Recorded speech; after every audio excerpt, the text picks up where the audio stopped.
Good day everyone. In today's lecture, we'll be discussing about measuring instruments. We'll be discussing the classification of measuring instruments, and then we'll be discussing what all are the basic mechanisms that every measuring instrument should have and what all different type of these basic mechanisms are possible. When talking about measuring instruments, we use quite a very few different type of measuring instruments like ammeter, voltmeter, wattmeter, energy meters. So basically we are discussing only about the electrical measuring instruments that we'll be using. Now whenever I am going to connect a measuring instrument into a circuit, it should follow two basic properties. The first one is that when I am adding my meter, when I am going to add the meter to my circuit, it should not alter the conditions in the circuit. For example, if the voltage in my circuit was 10 volt and I am adding a voltmeter, there should not be any drop or any increase in voltage. That is, my voltage should not become 9 volt or 11 volt. Practically speaking, this is not possible. A small variation will be there, like for example 9.9 volt or for example 10.1 volt. These variations are small, variations are acceptable, but it should not alter the basic operating or basic parameters of the circuit. This is the first condition that should be satisfied. The second condition is that the power consumed for the operation should be very small. For example, if if a voltmeter I am connecting, my circuit is having 100 watts power, and the voltmeter itself, if it is using 90 watt power for its operation, then my circuit will only get 10 watt for its operation. So this should also not be the case. That is, whatever type of instrument I am connecting, it should consume a very less amount of power. Then speaking, some of the very commonly used instruments or the types of instruments in electrical measurements are: the first is PMMC. PMMC is nothing but permanent magnet moving coil instruments. Now in permanent magnet moving coil instruments, these are used only for DC measurement, that is for measuring DC voltage, DC current. These type of instruments are only used for DC measurements. The second type is induction type. Induction type is used for AC measurements only. Then we have MI, that is moving iron type instruments. So moving iron type instruments are the most widely used in labs. So here we can see that a single instrument, it can be used for both for the measurement of AC and DC as well. Then we have moving coil or MC type of instruments. So almost the construction of PMMC and MC are almost similar. Moving coil instruments are used only for DC measurements. Then we have electrode dynamometer type instruments. Now these type of instruments are used for both AC and DC measurements. Now as we are moving further, in the further lectures we will be discussing about PMMC, induction type, moving iron, moving coil, and electrode dynamometer type instruments, its principle of operation, its construction, its working. All these things will be discussed in the upcoming lectures. Now moving further, that is, depending on what my instrument is doing or depending on the nature of my instrument, I can classify my instrument into three types. That is, the first is indicating instruments. So indicating instruments, in this category, all those instruments come which will be indicating the value of any electrical parameter. Now for example, I can take a voltmeter, I can take an ammeter, a wattmeter, energy meter. All these comes under indicating instruments, because voltmeter indicates voltage, ammeter will indicate my current that is consumed, wattmeter will indicate the power that is consumed. So all these, it comes under my indicating instruments. The second category of instruments that I am having is integrating instruments. So integrating instruments is nothing but, for example, if I consider watt or if I consider power, the formula for power is VI if for DC and VI cos phi for AC. Now here we can see that voltage is there, current is there, power factor is there. All these things together has to be combined, then only I'll get the value of my power. So if any instrument is there which combines many different parameters together and gives a final value, that type of instruments are called as integrating type of instrument. For example, my energy meter. Energy meter is nothing but power into time, that is VI cos phi into T. So here we can see that there are 4 parameters are there. Combining these 4 parameters only I am getting the value of energy. Now moving further, I am having the third category of instruments, that is my recording instrument. So recording instrument is nothing but like a plotter or like some seismographs. What these do is, for a prolonged period of time, it will measure all the values. For example, if I want to calculate what is the average demand for over a duration of time, so what it will do is, at time 1 p.m. what was the average demand, it will be plotted in a graph. Then at time 2 p.m. what was the graph. In this manner, if I am recording for a prolonged period of time, that type of instruments can be called as my recording instrument. So based on the nature of instruments, I have integrating, recording. Many other different type of classifications are possible. For example, mechanical instruments, electrical instruments, electronic instruments I have. Then depending on what is the nature of supply, I have AC, I have DC, then AC DC type of instruments I have. Many different type of classifications are there. So this is the very basic classification based on the nature of instruments. Now when I'm talking about any type of instrument, now every instrument should have three basic mechanisms, that is a control system, a damping system, and a balancing system. Any type of instruments that I am talking, may it be PMMC instrument, MC instrument, MI instrument, induction type of instrument, or my electrodynamometer type instrument, all instruments should have these three basic components incorporated in the system. Then only it will be a proper measuring instrument. Now when talking about control system, in control system of an instrument, there are two different type of control systems possible: gravity control, spring control, and damping system. When I am talking, air friction damping, fluid friction, eddy current, electromagnetic, and balancing system. What is balancing system? Let us discuss about all these type of systems. Now starting with control system. Now in control system, the first thing that was said was gravity control. So gravity, we know that gravity is the very basic force of nature. Gravity is supposed to pull down any weight. For example, if a weight is there and if I am tying a string to this, and if I am not tying the other end of the string, and if I am leaving it in the air, this stone tied to the string, it will drop down. This is because of gravity. Now the same principle I am using in my gravity control. Now in gravity control, what I will do is, I am having a pointer. Now my pointer is connected, so it is so that it is acting in the upward or downward direction. In that manner I have connected my pointer, and to the pointer I have connected two weights. I have connected. Now what this will do is, for example, if I am not giving any quantity, what will happen? My coil will be somewhat here, the pointer will be in this direction. Now when I am, for example, if a coil is there in here, if I am giving a electrical quantity, for example, below this pointer a coil is there, that is below on the spindle. For example, this is my spindle. On the spindle a coil is there, and to this coil my pointer is connected, right? So this is the pointer, this is the top view that we are seeing. This is the pointer, a coil is connected.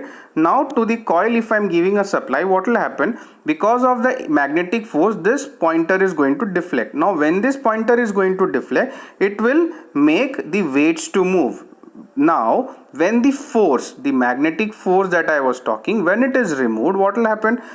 Because of the weights will come back to its previous position, because gravity is acting on this. As gravity is acting on this, my pointer will come back to the initial positions. Now for vertical mounted meters, I can use this gravity control. Now in gravity control speaking, a small weight is placed on an arm attached to the moving system. The arm attached to the moving system, the position of the weight is adjustable. That is, I can extend the arm depending on how much torque is required. What I can do is, I can extend the weight, I can increase the weight, I can increase the length of the arm. All these things can be increased. So this produces a controlling torque due to gravity. Controlling torque means, for example, this was the initial position. Now returning back to the initial position is made possible because of gravity. therefore this is called as gravity control. Or if this is not returning back to 0, what will happen? For example, this is 0, this is 10. So when I am applying a magnetic field, it is coming to 10. If it will stay in this position, again if I am applying 10, then this pointer will move to this position. So I will not get accurate readings. What my readings will show, second time my readings will show 20, but the actual value shown should have been 10. So I need my pointer to come back to 0 for accurate measurements.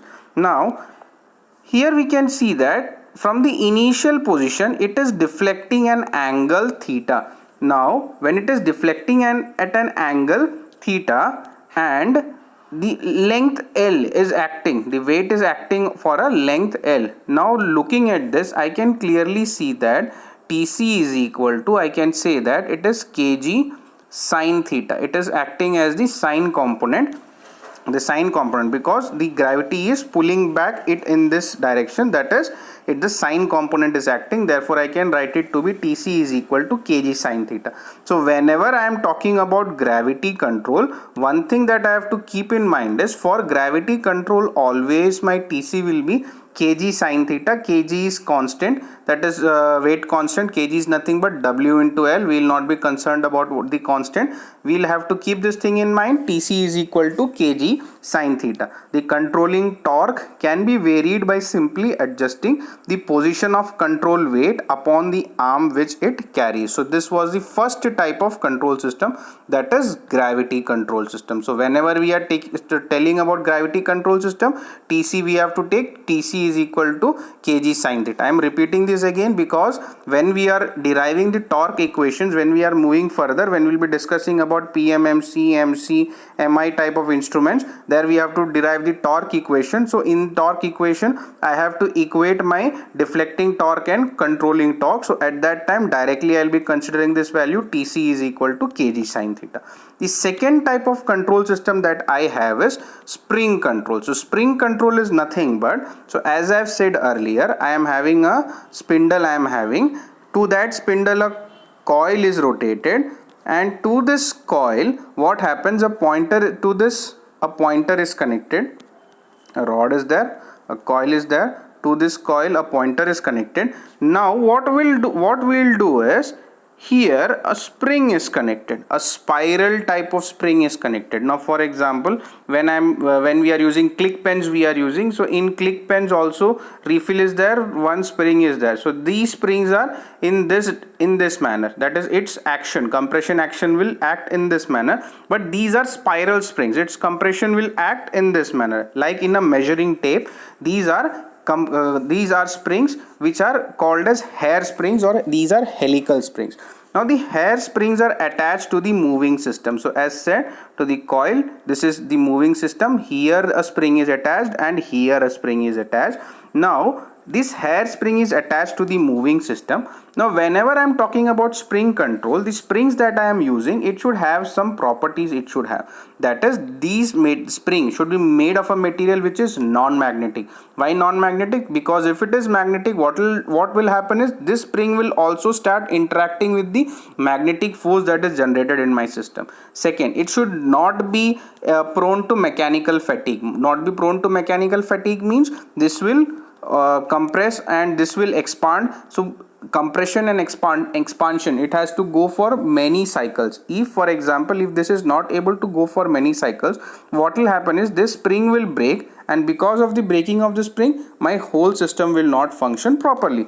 Now the second thing that I can do is, now to this coil I have to give supply. For giving supply to this coil, what I can do is, this full moving system, this system will keep on rotating. So to this, what I can do is, this spring is already attached, so using this spring I can give my supply. So when I am giving supply using this, that is, the spring should be conducting in nature, but it should be non-magnetic, and the spring I'll be using it as leads to allow my current inside to my moving system. Now when I am using it in this manner, I have to ensure one thing, that it should have very small resistance. Why very small resistance? Because if the value of resistance is higher, then I know I squared R heating is there, more power losses will be there, all these things are there, so its resistance should be very small. Now for most of the applications, phosphor bronze material is most preferred, that is the spring will be made of phosphor bronze material. Now whenever I am using spring control, the TC that I'll be getting for spring control is K theta. TC is equal to K theta. Theta is nothing but the angular deflection that my spring is making. K is equal to it is EB T cube by 12L. EB K is equal to EB T cube by 12L, where L is the Young's modulus, then B is the width of the spring, T is the thickness of the spring, L is the length of the spring. And I know that for spring control my TC is equal to K theta. The next system that I am having is damping system. Why damping system is required? So when I am talking about control system is required so that my pointer will return back to 0. That is, if any deflection is made, my pointer has to return back to 0. For that I am using my control system Then I am having damping system What is this damping system? For example, if a magnet is kept here and a coil is there. Now when I am passing current through this coil, what will happen? This pointer will rotate. Now this pointer, how it will rotate? If for example it has to go from 0 to 10, so it should not keep on oscillating. That is, it should smoothly move to 0. From 0 to 10 it should move smoothly. For example, if a small value, that is for example 0 to 0.1 deflection has to be made, it should from 0 to 0.1 also it should move, the pointer should move smoothly, If a very high value 0 to 10 movement has to be done, that is the value applied, that is the current movement applied, magnetic field applied will be higher, so it should not ekdam rapidly, it should not move to from its position, that is 0 to 10 it should not move rapidly. So for ensuring this, we need damping systems we require. Now for damping system, the first type of damping that I am having is air friction damping. So as we know, air friction, that is, if surface area is more and if air is there and if I am trying to move this, what will happen? It will we can clearly see that there is a force that is trying to stop the movement. For example, if I am traveling on a bike, what I am doing is I am catching a big cardboard sheet if I am catching, and if I am trying to drive the bike, a friction, that is the air will try to oppose my movement. So this basic principle I am going to use for air friction damping.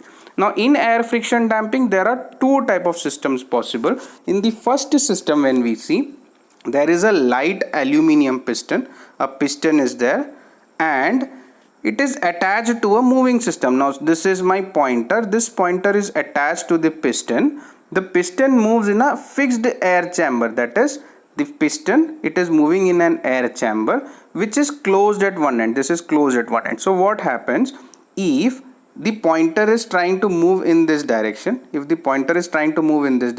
will happen? Because as the pointer is trying to move in this direction, this piston has to move to this position.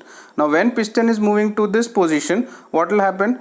The air is there. Because of the friction of air, it will not suddenly or rapidly move to this position. It will move very slowly and very smoothly. It will come to its final value. Now if it has to move back, again we can see that here also pressure is there. Because of this pressure, it is not able to directly move back to its position, as it will move very smoothly, that is not rapidly, very smoothly it will move to its position.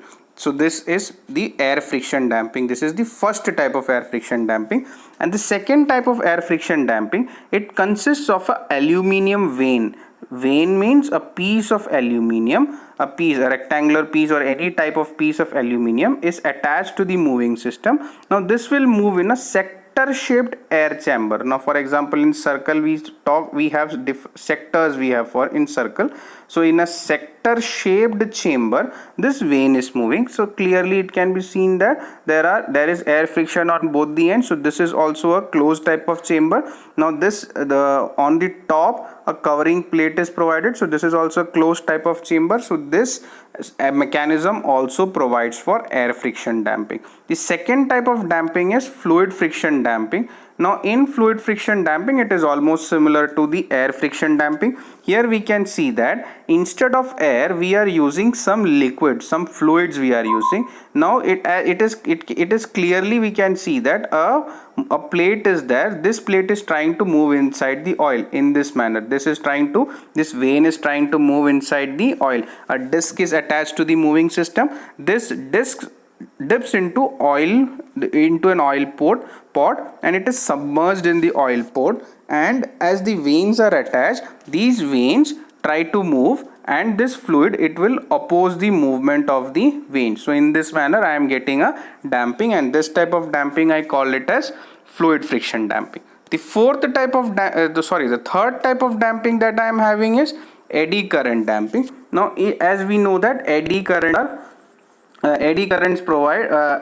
produce in a circuit if a circuit is having a conductor inside the magnetic field. The nature of eddy current is that eddy current always opposes the current that is flowing. Eddy current, according to Lorentz law, it is clearly understood that eddy current will be always in opposing in nature. Now when a conductor moves in a magnetic field, we can see that an EMF is induced inside the conductor. For example, if this is the conductor which is kept inside a magnetic field, when it is moving, a current will induce, and this current will start flowing in a closed path. Now this is known as eddy currents. These current will interact with the magnetic field, because when it is moving, it is becoming like a temporary magnet, and it will start interacting with this permanent magnets that are placed, and because of this interaction it will produce an electromagnetic torque which will oppose the motion of the moving system. Now moving system,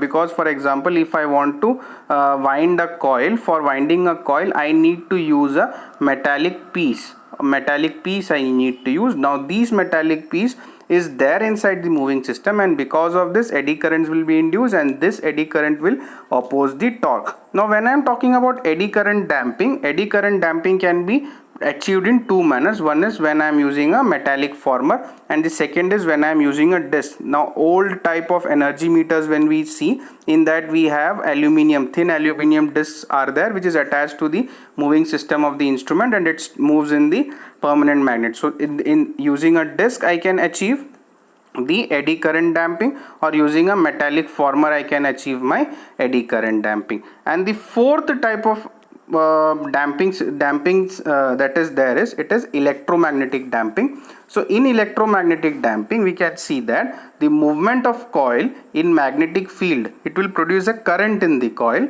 which interacts with the magnetic field to produce a torque.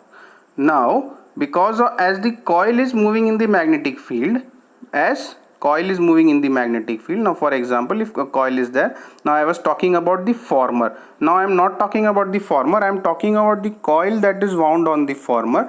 Now as this coil, it is also moving, it will also produce a torque. Now this torque will also oppose the motion, and this will slow down the movement of my moving system. So this is called as my electromagnetic damping. So damping is used for the smooth movement of the meter, that is moving from one point to another. A smooth movement should be there, that is even if higher values of any parameter is given or lower values is given, smooth movement should be there. Now that is why I am using damping systems. The third type of system that every instrument should have is balancing system. Now balancing system is nothing but, as we know that balancing, for example, let us see what is balancing system.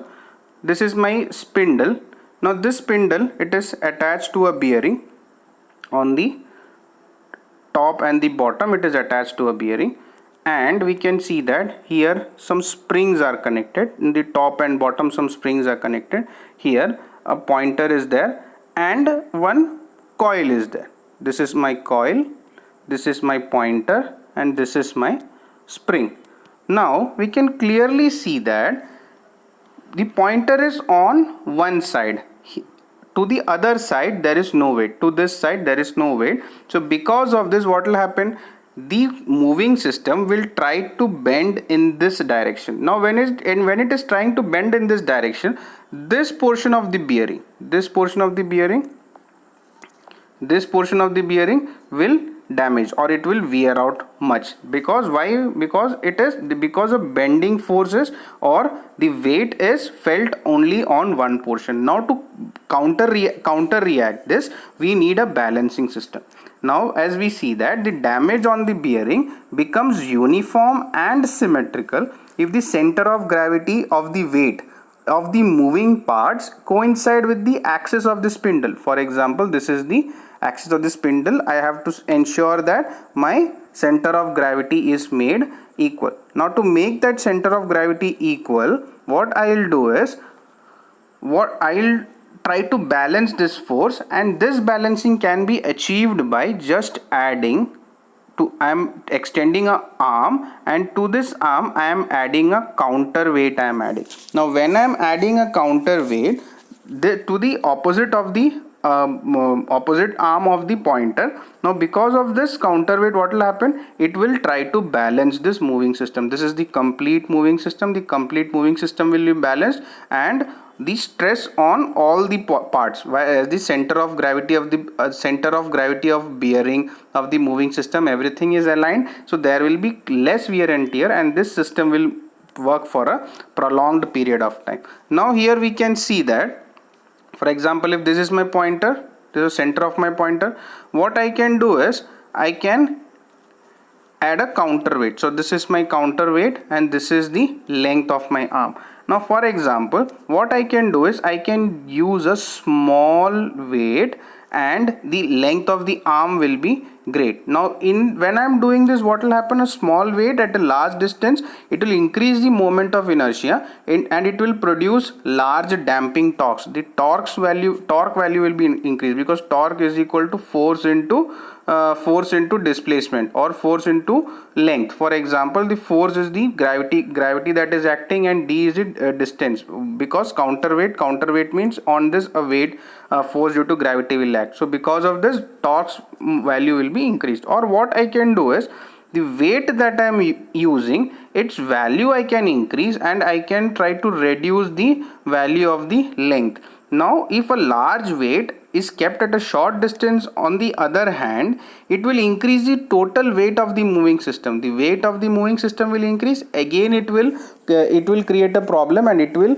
help in damaging the bearings of the system. Now to determine the weight and the distance, it is a compromise between the weight and the length L of the arm of the counterweight. Now in between both these values, I have to achieve at a consensus where my system will perform effectively. So in this manner, there are three very basic mechanisms of a system. One is the control system, the second is the damping system, and third is the balancing system.